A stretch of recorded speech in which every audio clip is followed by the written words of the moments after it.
പുതിയ നിയമം വായിക്കുമ്പോൾ എഫേസ്യർ 6:12 നാം ഇപ്രകാരം വായിക്കുന്നുണ്ട്: നമുക്ക് പോരാട്ടമുള്ളത് ജഡരക്തങ്ങളോടല്ല. ഞാൻ ഓർക്കുന്നു, പരിശുദ്ധാത്മ അഭിഷേകം പ്രാപിച്ച ആദ്യ നാളുകളിൽ ഭൂതങ്ങളെ പുറത്താക്കാനുള്ള വരം എനിക്ക് ലഭിച്ചു എന്ന് എനിക്ക് മനസ്സിലായി. പിശാചിന് നേരെ നിൽക്കാനുള്ള കൃപ. ഈ വാക്യമാണ് എന്നെ ഓർപ്പിച്ചത്. എഫേസ്യർ 6:12. നമുക്ക് പോരാട്ടമുള്ളത് ജഡരക്തങ്ങളോടല്ല, പിന്നെയോ സ്വർലോകങ്ങളിലെ ദുഷ്ടാത്മ ശക്തിയോടത്രേ. ഇതിൽ നിന്ന് ദൈവം എന്നോട് പറഞ്ഞത്, പിശാചിനോട് പൊരുതാനുള്ള ശക്തി നിനക്ക് വേണമെങ്കിൽ, അത് ഭൂതങ്ങളെ പുറത്താക്കുന്നതോ അല്ലെങ്കിൽ മറ്റു കാര്യങ്ങളിൽ പിശാചിനോട് പോരാടാനോ ശക്തി നിനക്ക് വേണമെങ്കിൽ മനുഷ്യനോട് നീ പോരാടരുത്. ഈ തീരുമാനം നീ എടുക്കുക: ഒരു മനുഷ്യനോടും ഞാൻ ഇനിയും പോരാടുകയില്ല. കർത്താവെ, ഒരിക്കലും ഞാൻ എൻ്റെ ഭർത്താവിനോടോ എൻ്റെ ഭാര്യയോടോ ഇനിയും പോരാടുകയില്ല. എൻ്റെ ബന്ധുക്കളോട് ഞാൻ പോരാടുകയില്ല. അവരെന്നെ വഞ്ചിച്ച് എൻ്റെ വസ്തുവകൾ കവർന്നാലും, അവരെന്നെ മുറപ്പെടുത്തുകയോ എന്നെക്കുറിച്ച് മോശം കാര്യങ്ങൾ പറയുകയോ എന്തു തന്നെ ചെയ്താലും ഞാൻ അവരോട് ഇനി ഒരിക്കലും പോരാടുകയില്ല. എൻ്റെ കൂടെ ജോലി ചെയ്യുന്നവരോട് ഞാൻ പോരാടുകയില്ല. കൂടുതൽ പണം ആവശ്യപ്പെടുന്ന ഓട്ടോറിക്ഷ ഡ്രൈവറോട് ഞാൻ പോരാടുകയില്ല. കൂടുതൽ പണം ചോദിക്കുന്ന റെയിൽവേ സ്റ്റേഷനിലെ ആ പോർട്ടറോട് ഞാൻ പോരാടത്തില്ല. ലോകത്തിലുള്ള ഒരാളോടും ഞാൻ പോരാടത്തില്ല. ആരോടും കോപത്തോടെ ഞാൻ ശബ്ദമുയർത്തി സംസാരിക്കത്തില്ല. കർത്താവ് പറഞ്ഞ നീ അങ്ങനെ ചെയ്താൽ എൻ്റെ ശക്തി നിനക്ക് കിട്ടത്തില്ല. ഈ വർഷം മുഴുവനും നിങ്ങൾ ഇത് ഓർത്തിരിക്കുക. എപ്പോഴൊക്കെ നിങ്ങളൊരു മനുഷ്യരോട് പോരാടും, അവിടെ നിങ്ങൾ പറയുന്നു, കർത്താവെ, എനിക്ക് പിശാചിന് നേരെ നിൽക്കാനുള്ള ശക്തിയല്ല, ഇവനെതിരെ നിൽക്കാനുള്ള ശക്തിയാണ് വേണ്ടിയത്. എൻ്റെ ഭാര്യയ്ക്ക് നേരെ നിൽക്കാൻ, എൻ്റെ ബന്ധുക്കളുടെ നേരെ നിൽക്കാനുള്ള ശക്തി. കർത്താവ് പറയും, ശരി, പിശാച് നിന്നെ ജയിക്കും. ഞാൻ ശരിക്കും വിശ്വസിക്കുന്നു, അനേക വിശ്വാസികളുടെ മേലെ പിശാച് ജയമെടുത്തിരിക്കുകയാണ്. കഴിഞ്ഞ കാലത്ത് ഇവിടെ ഇരിക്കുന്ന നിങ്ങളിൽ പലരുടെ മേലും. കാരണം എഫേസ്യ ലേഖനം 6-ാം അധ്യായത്തിൻ്റെ 12-ാം വാക്യം നിങ്ങൾ അനുസരിച്ചില്ല. നമുക്ക് പോരാട്ടമുള്ളത് ജഡരക്തങ്ങളോട് അല്ല. അനേക വർഷങ്ങളായിട്ട് ഞാൻ പിന്തുടരുന്ന ഒരു വാക്യമാണിത്. അതുകൊണ്ട് രാത്രി എനിക്ക് നന്നായിട്ട് ഉറങ്ങാൻ കഴിയും. ഇവനോട് നാളെ എന്തു പറയണമെന്ന് ഓർത്ത് ഞാൻ എൻ്റെ കിടക്കയിൽ തിരിഞ്ഞു മറിഞ്ഞ് കിടക്കുകയില്ല.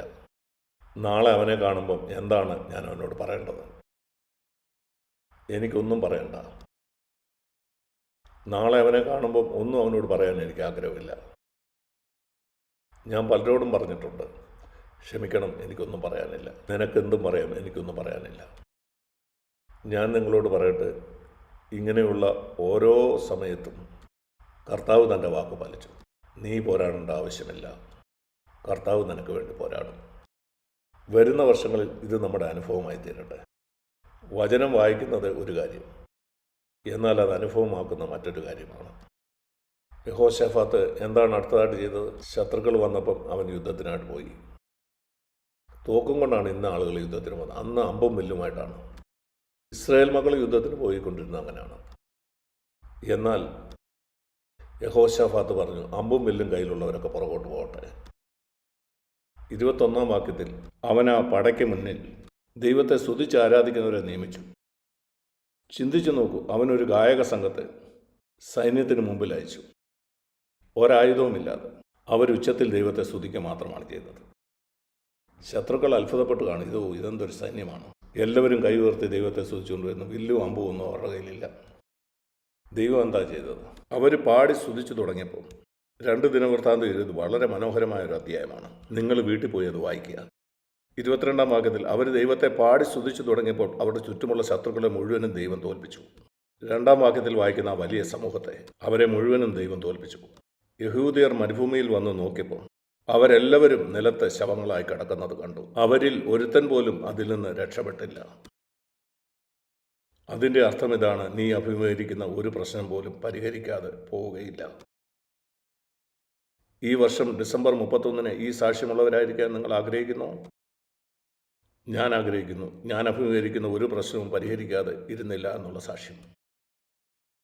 ഒരു പ്രശ്നവും ഇല്ലാത്ത ഒരു വർഷം ഉണ്ടാവുമെന്ന് ഞാൻ പ്രതീക്ഷിക്കുന്നില്ല. ഇല്ല, നാം ഈ ലോകത്തിൽ ജീവിക്കുന്നിടത്തോളം നാം പ്രശ്നങ്ങളെ അഭിമുഖീകരിക്കും. 1-ാം നൂറ്റാണ്ടിലെ ക്രിസ്ത്യാനി ഇത് വളരെയധികം അനുഭവിച്ചു. ഇന്ന് ചൈനയിൽ അവരെ പല വിധത്തിലുള്ള ഉപദ്രവങ്ങൾ അനുഭവിക്കുന്നുണ്ട്. വളരെ രഹസ്യമായി ആരും അറിയാതാണ് കൂട്ടായ്മ കൂടുന്നത്. അവരെ പിടിച്ച് ജയിലിലിടാറുണ്ട്. അവർ പീഡിപ്പിക്കപ്പെടും. ആദ്യത്തെ 2-3 നൂറ്റാണ്ടിൽ ക്രിസ്ത്യാനികൾ ഇതുപോലെ വളരെയധികം പീഡിപ്പിക്കപ്പെട്ടിട്ടുണ്ട്. നമുക്കെത്രയോ സുഖസൗകര്യമാണ്. എനിക്കറിയില്ല നാളെ ഇന്ത്യയിലും ഇങ്ങനെ സംഭവിക്കാം. നോർത്ത് ഇന്ത്യയിൽ ഇന്നും അനേക ക്രിസ്ത്യാനികൾ പീഡിപ്പിക്കപ്പെടുന്നുണ്ട്. സഭകൾ കത്തിക്കാറുണ്ട്, പാസ്റ്റർമാരെ കൊല്ലാറുണ്ട്. സൗത്ത് ഇന്ത്യയിൽ ഇതുവരെ അത് എത്തിച്ചേർന്നിട്ടില്ല. ആദ്യത്തെ ആ 3 നൂറ്റാണ്ടുകൾ അവർക്കതൊരു വിഷയമായിരുന്നില്ല. എത്രമാത്രം അവർക്ക് ധൈര്യമുണ്ടായിരുന്നു. പരിശുദ്ധാത്മാവിൻ്റെ അഭിഷേകത്താൽ ദൈവം അവരുടെ ഉള്ളിൽ വളരെ ധൈര്യം നൽകി. അതുകൊണ്ടാണ് ഞാൻ നിരന്തരം പറഞ്ഞുകൊണ്ടിരിക്കുന്നത്, സഹോദരി സഹോദരന്മാരെ, നിങ്ങൾ എല്ലാ ദിവസവും പരിശുദ്ധാത്മാവിൽ നിറഞ്ഞിരിക്കുക. പരിശുദ്ധാത്മാവിൻ്റെ അമിത ബലത്തിൽ നിങ്ങൾ നിറഞ്ഞിരിക്കുക. നിങ്ങളുടെ ശക്തി കൊണ്ട് ഇത് നിങ്ങൾക്ക് കഴിയില്ല. ഈ ക്രിസ്ത്യ ജീവിതം നടത്താനായിട്ട് നമുക്ക് പരിശുദ്ധാത്മാവിൻ്റെ ശക്തി ആവശ്യമാണ്, പ്രസംഗിക്കാനല്ല. പ്രസംഗത്തിനുള്ള വരം നിങ്ങൾക്കില്ലായിരിക്കും. നിങ്ങളിൽ 99.9% അനുവിളിക്കപ്പെട്ടവരല്ല. ശരിയാണ്, നിങ്ങൾക്ക് പ്രസംഗിക്കാനായിട്ട് ദൈവത്തിൻ്റെ അഭിഷേകം വേണം. എന്നാൽ അതിനപ്പുറത്ത് നിങ്ങൾക്ക് അഭിഷേകം വേണ്ടിയത് ഈ ക്രിസ്ത്യ ജീവിതം ജീവിക്കാനാണ്. പ്രസംഗിക്കുന്നവർക്ക് മാത്രമല്ല പരിശുദ്ധാത്മാവിൻ്റെ അഭിഷേകം വേണ്ടത്. പരിശുദ്ധാത്മാവിൽ നിറയണമെന്ന് എഴുതിയിരിക്കുന്നത് എഫേസ്യ ലേഖനം 5:18 അവിടെ അത് പറയുന്നത് ഭാര്യമാരെ ഭർത്താക്കന്മാരെ അനുസരിപ്പിനെന്ന് പറഞ്ഞുകൊണ്ടാണ്. ഭർത്താക്കന്മാരെ നിങ്ങളുടെ ഭാര്യമാരെ സ്നേഹിക്കുക.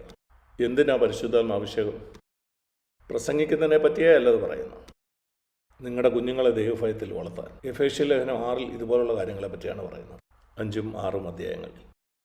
അതുകൊണ്ട് നിങ്ങൾ പരിശുദ്ധാത്മാവിൽ നിറയേണ്ടത് നിങ്ങളുടെ സാധാരണ ക്രിസ്ത്യ ജീവിതത്തിനാണ്. ഞാൻ നിങ്ങളോട് ചോദിക്കട്ടെ, നിങ്ങളുടെ ഓഫീസിലും വീട്ടിലും സാധാരണ ക്രിസ്ത്യ ജീവിതം നടത്താനായിട്ട് നിങ്ങൾ എപ്പോഴെങ്കിലും പരിശുദ്ധാത്മാവിനെ അന്വേഷിക്കുന്ന ഒരാളാണോ? ഇല്ലെങ്കിൽ ഇന്നു മുതൽ അതിനെ അന്വേഷിക്കുക. നിങ്ങൾ എഴുന്നേറ്റാലുടനെ നിങ്ങളുടെ സ്വർഗീയ പിതാവിനോട് പറയുക, എന്നോടുള്ള അവിടുത്തെ സ്നേഹത്തിനായിട്ട് നന്ദി. ഇന്നെനിക്ക് അവിടുത്തെ ആത്മാവിൽ നിറയണം. എനിക്കൊരു അനുഭവമല്ല, പാപത്തെ ജയിക്കാനുള്ള ശക്തിയാണ് എനിക്ക് വേണ്ടിയത്. എൻ്റെ നാവിനെ നിയന്ത്രിക്കാനുള്ള ശക്തി. യാക്കോബ് 3 വായിക്കുന്ന ആർക്കും തങ്ങളുടെ നാവിനെ നിയന്ത്രിക്കാൻ കഴിയില്ല. മൃഗങ്ങളെ നിങ്ങൾക്ക് പരിശീലിപ്പിക്കാൻ കഴിയും. നിങ്ങൾ സർക്കസിന് പോയാൽ പരിശീലിച്ച ആനയും സിംഹത്തെയൊക്കെ നിങ്ങൾക്ക് കാണാം. എന്നാൽ നാക്കിനെ നിയന്ത്രിക്കാൻ മിക്ക ആളുകൾക്കും അറിയില്ല. ആ സിംഹത്തിനാണോ നാവിനാണോ ഏറ്റവും ബലമുള്ളത്?